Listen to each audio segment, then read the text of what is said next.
Assalamualaikum sahabatku. Di suatu senja, ada seorang wanita yang datang ke rumah Nabi Musa alaihissalam. Ia mengetuk pintu, mengucapkan salam, lalu masuk dengan wajah yang tertunduk dan wajah yang sangat sedih dan derayan air mata. Ia berkata kepada Nabi Allah Musa, "Wahai Nabi Allah Musa, tolonglah aku, selamatkan aku.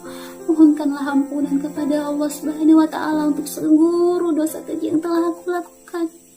Nabi Musa pun berkata kepada wanita itu, "Dosa apa yang telah engkau lakukan?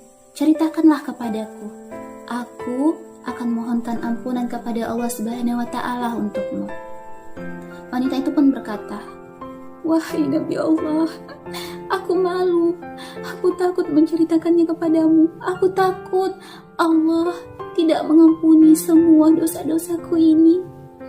Dengan sedikit mendesak, Nabi Musa menenangkan wanita itu dan berkata, "Wahai wanita, ceritakan saja kepadaku, ceritakanlah. Aku akan mendengarkanmu dan aku akan mohonkan ampunan untukmu kepada Allah Subhanahu wa Ta'ala." Akhirnya, wanita itu pun perlahan-lahan tenang dan mulai bercerita kepada Nabi Musa alaihissalam. "Wahai Nabi Allah Musa, aku ini seorang wanita yang hina lagi keji, wahai Nabi Allah.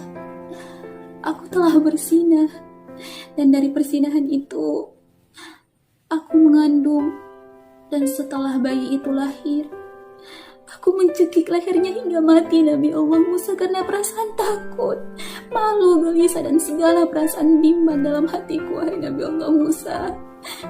Aku takut dosaku ini tak diampuni oleh Allah Subhanahu wa Ta'ala. Mohonkan ampunan untukku, tolong aku, wahai Nabi Allah Musa." Mendengarkan cerita wanita itu, Nabi Musa dengan mata yang membara-bara ia berkata, "Wahai wanita keji lagi hina, wahai wanita pezina lagi pembunuh, pergi kamu dari rumahku. Aku tidak ingin murka Allah jatuh di rumahku karena dirimu." Akhirnya, wanita itu pun pergi meninggalkan rumah Nabi Musa alaihissalam dengan wajah yang sangat sedih. Ia tidak tahu lagi kemana ia harus mengadu. Bahkan, dia tidak tahu kemana kakinya harus terus melangkah. Di dalam pikirannya, jika seorang Nabi Allah saja tidak ingin menerima kehadiranku, lalu bagaimana manusia lain mau menerima kehadiranku? Selepas wanita itu pergi, Allah Subhanahu wa Ta'ala memerintahkan malaikat Jibril untuk turun ke rumah Nabi Musa alaihissalam. Malaikat Jibril berkata kepada Nabi Musa, "Wahai Nabi Allah Musa, mengapa engkau mengusir seorang hamba Allah yang hendak bertaubat kepada Allah Subhanahu wa Ta'ala?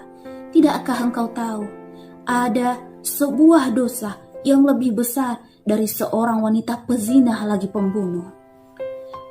Kemudian Nabi Musa alaihissalam pun bertanya kepada malaikat Jibril, "Dosa yang lebih besar dari seorang wanita pezinah dan pembunuh? Dosa apa itu, wahai malaikat Jibril?" Kata Nabi Musa dengan penuh penasaran dan kaget. Malaikat Jibril pun menjawab, "Dosa meninggalkan sholat dengan sengaja." Akhirnya Nabi Musa alaihissalam pun keluar rumah mencari wanita itu, memanggilnya kembali ke rumahnya dan memohonkan ampunan kepada Allah Subhanahu wa Ta'ala.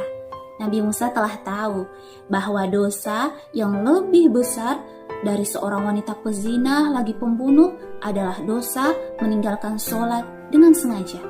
Karena orang yang meninggalkan sholat dengan sengaja sama saja kalau dia meremehkan perintah Allah. Dia tidak ada rasa takut dalam hatinya.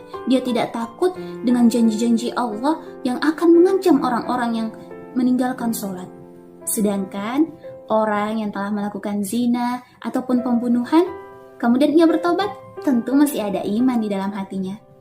Sahabatku, pernah Kak baca toh di WAG? Katanya ini perkataannya Syekh Zainuddin Ibnu Abdul Aziz. Ada 6 yang akan ditimpahkan kepada orang-orang yang meninggalkan sholat. Yang pertama, Allah cabut keberkahan dalam hidupnya. Yang kedua, Allah hilangkan tanda-tanda kesolihan pada wajahnya. Yang ketiga, amal baiknya tidak dihitung pahala. Yang keempat, doanya tidak dijabah oleh Allah Subhanahu wa Ta'ala. Yang kelima, dia tidak termasuk orang yang didoakan oleh orang-orang yang soleh. Dan yang keenam, dia adalah orang yang gampang dibenci oleh orang lain. Kemudian diberikan lagi 3 ketika ia mau meninggal. Yang pertama, dia meninggal dalam keadaan hina. Yang kedua, dia meninggal dalam keadaan haus. Dan yang ketiga, ia meninggal dalam keadaan lapar. Bahkan seandainya seluruh lautan ia minum, tidak akan menghilangkan dahaganya. Tiga lagi ditimpahkan padanya ketika ia telah masuk ke dalam kubur. Yang pertama, kuburannya akan menyempit hingga tulang rusuknya terhimpit. Apa itu namanya? Baku hancur lah pokoknya. Yang kedua, di kuburnya itu dikelilingi sama bara api sampai toh dia berada di atas bara api dalam kuburnya. Yang ketiga, Allah kirimkan ular yang sangat besar dalam kuburannya untuk sisai. Allah kasih nama itu ular Asyujah. Terus yang ketiga lagi, Allah timpahkan padanya ketika hari penghisapan. Yang pertama, amal ibadahnya ringan, terus amal perbuatan buruknya berat. Yang kedua, udah dibenci sama Allah. Allah tidak mau lirik.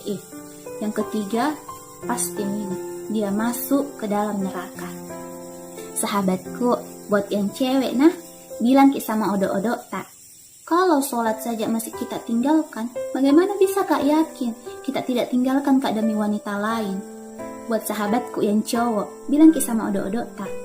Kalau Allah saja belum bisa kita taati, bagaimana bisa Kak yakin kita bisa taati Kak nanti kalau jadi mak suami tak? Tapi kalau bilang kisah begini, iya Sari, memang dia belum taat sama Allah Sari, tapi saya sayang sekali sama dia, saya cinta sama dia Sari. Cuma bisa Kak bilang begini sahabatku, iya ndak apa-apa sahabatku. Cuma mau Kak ingatkan pohon kalau dia sudah bengkok sejak kecil sangat sulit diluruskan ketika ia telah menjadi besar. Tapi insya Allah tidak akan ada yang namanya susah dan semua akan menjadi mudah jika mengatasnamakan cinta. Jadi, barakallahu fikum sahabatku.